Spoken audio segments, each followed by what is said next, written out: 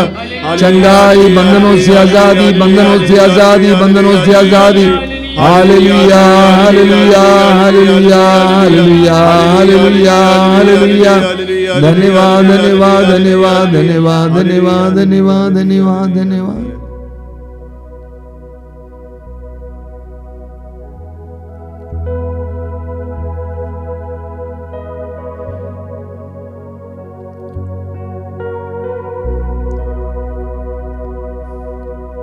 हमारे बीच में कई लोग ऐसे हैं जो बहुत ज्यादा निराश हैं,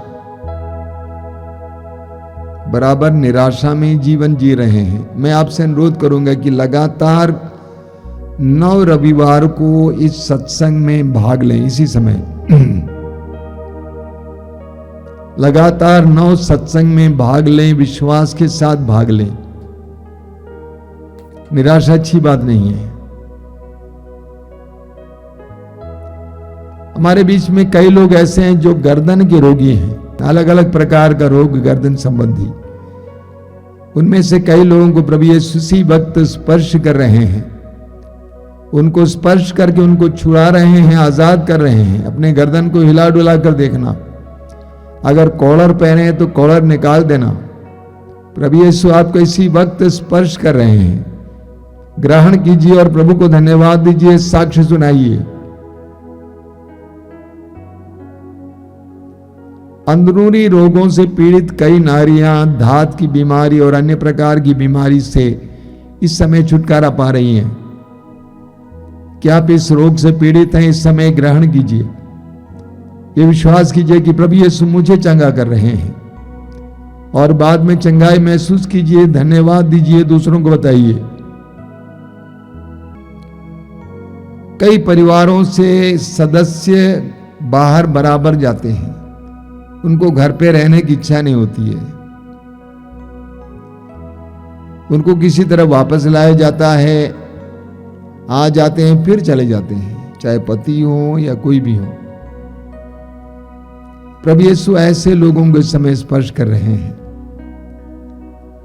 ऐसे लोगों को स्पर्श कर रहे हैं, अपने घर पे रहने के लिए उनको तसल्ली दे रहे हैं। प्रभु को धन्यवाद दें।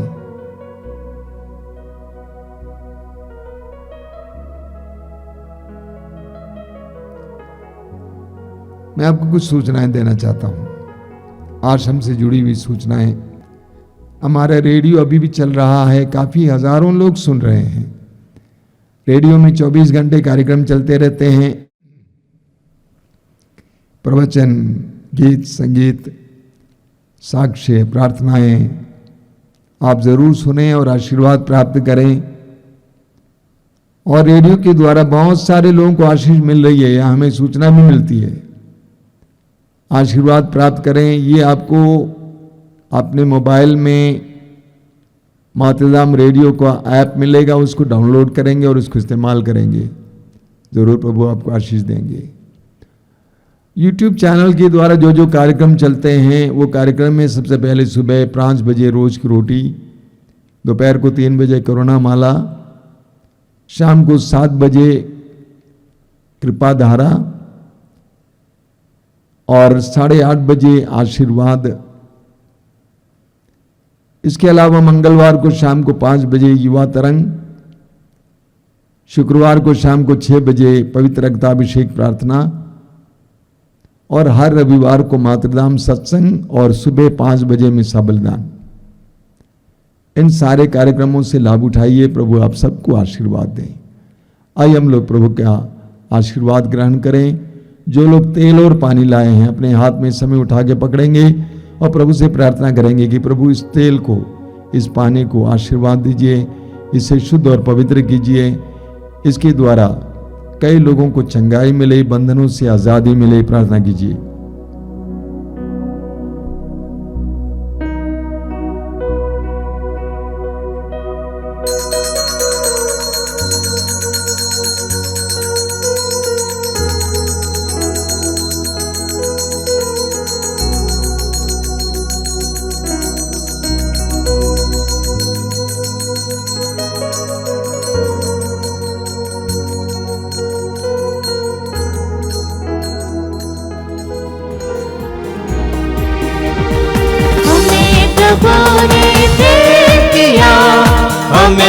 बचा लिया।